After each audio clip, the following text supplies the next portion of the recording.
manque manier l'acier pour dépiller. Si t'entendais, seul le crime paye. Aucun remords pour mes péchés, tu me connais, je suis assez bestial pour de la monnaie. Les manques manier l'acier pour dépiller.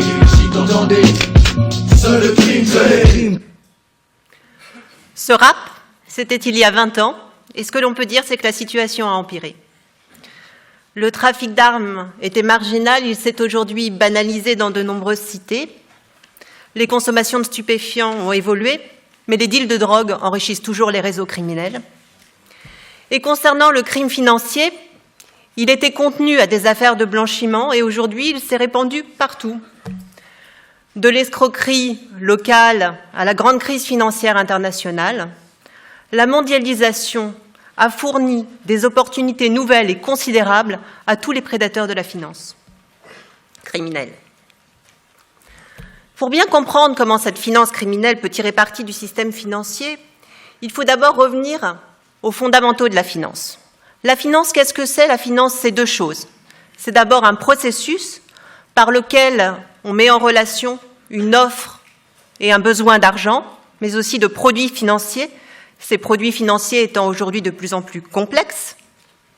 C'est donc l'organisation et la gestion d'un flux. Et la finance, c'est une industrie qui est animée par des acteurs nombreux, très variés, par leur taille, par leurs objectifs, par leur vocation, mais aussi par leur contrôle et leur régulation. Le tout opérant en base globalisée, mondialisée et en simultané. Ça vous donne une idée de tout ce qui peut être potentiellement vulnérable à la finance criminelle dans ce système complexe. Crime financier donc, lorsque l'origine de l'argent est criminelle. On sait depuis des décennies que les trafics de toutes sortes génèrent des produits criminels considérables, auxquels il faut ajouter l'argent de la corruption, l'argent de la fraude. Criminel lorsque la destination de l'argent va être utilisée à des fins criminelles et notamment le financement du terrorisme. Criminelles aussi sont toutes les prédations financières sur le flux. Celles qui sont le plus connues du grand public sont les fraudes aux cartes de crédit ou le phishing bancaire, mais il y en a beaucoup d'autres. Et criminelles enfin, lorsqu'un ou plusieurs acteurs de cette industrie vont utiliser leur position pour se livrer à des crimes et délits financiers, soit individuellement, la brebis galeuse chez les banquiers, le trader mégalomane, soit collectivement lorsque l'institution tout entière est dévoyée, par exemple un fonds pyramidal à la Bernard Madoff.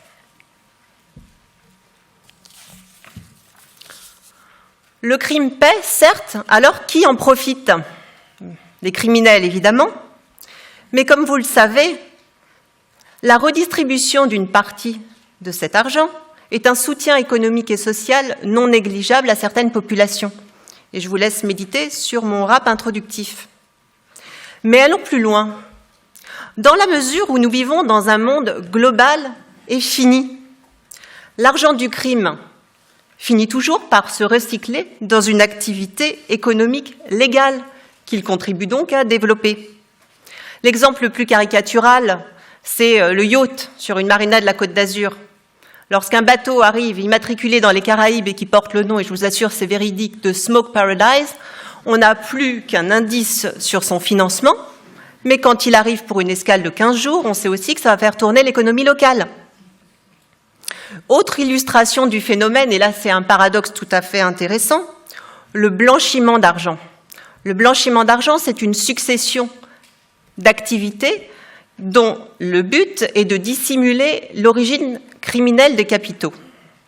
Eh bien, alors que l'on a développé des systèmes anti-blanchiment de plus en plus sophistiqués, on a amené les organisations criminelles à multiplier leurs opérations financières ou commerciales pour blanchir les capitaux, et ça génère de l'activité, donc de la valeur, donc de la croissance, qui profite à des opérateurs tout à fait légaux.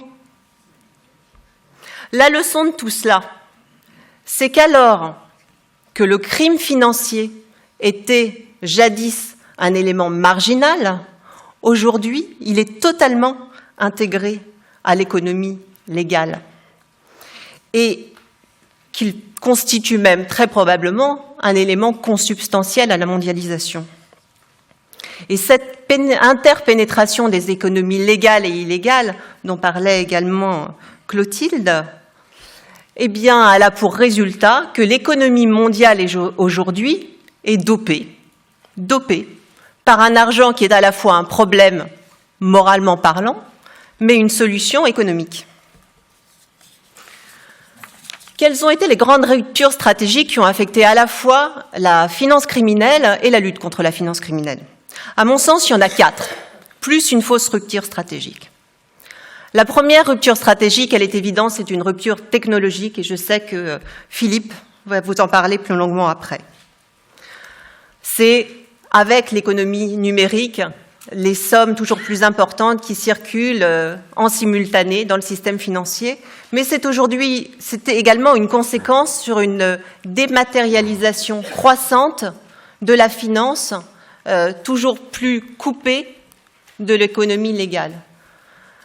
Les conséquences, c'est à la fois une vraie difficulté à contrôler et à maîtriser les flux, une tendance à ce que se développent des systèmes parallèles qui fonctionnent sur des bases spéculatives et qui sont extrêmement difficiles à réguler et à contrôler. Et enfin, c'est la possibilité de laisser des poches aux criminels qui sont toujours à l'affût des nouvelles possibilités offertes par la mondialisation.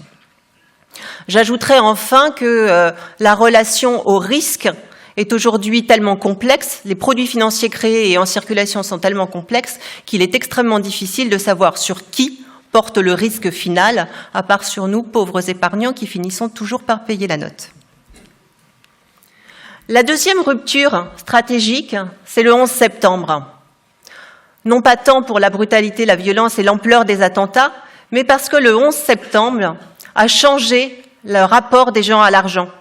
Jusqu'au 11 septembre 2001, la question était de savoir d'où vient l'argent qui rentre dans le système financier. Est-ce qu'il a bien une origine propre, légale?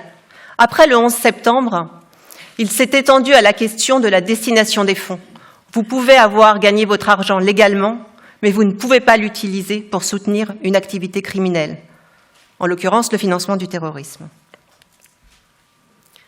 La troisième rupture stratégique, il me semble qu'on est en train de la vivre. C'est avec ce ralentissement général de nos économies et cette prise de conscience, car les études du FMI et de l'OCDE viennent année après année confirmer que nous sommes entrés dans une période de faible croissance, voire de très faible croissance, et qu'il est improbable que nos économies redémarrent sur des rythmes de croissance comme elles ont pu le connaître. Ça a deux conséquences. Ça a une première conséquence sur le combat fiscal.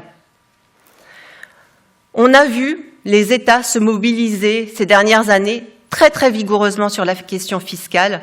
Plus question de laisser la zone grise de l'optimisation fiscale sans redéfinir les paramètres de la fraude fiscale. On a vu des bras de fer se tenir avec les derniers paradis fiscaux, et notamment les Suisses. Et en même temps, on voit bien l'impuissance des États, y compris au sein de l'Union européenne, à s'entendre sur un consensus fiscal commun, certains États continuant de pratiquer ce qui ressemble très fortement à du dumping fiscal. En même temps, tous les points de croissance sont bons à prendre et vont être bons à prendre, tous les points d'activité. Et ça vous renvoie à la réflexion précédente sur cette interpénétration de l'économie légale et de l'économie illégale qui génère de l'activité. Donc, en période de faible croissance et de forte pression fiscale, on voit se développer des économies grises, des économies de cash, des économies souterraines.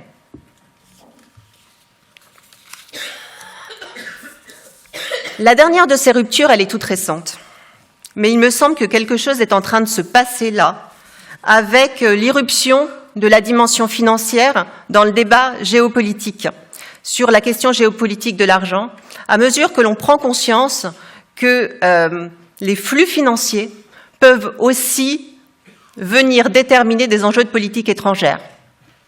On a parlé ce matin, et on a beaucoup parlé ces jours derniers, des possibles financements saoudiens, qataris et d'autres pays du Golfe qui sont des puissances pétrolières, mais donc aussi des puissances financières.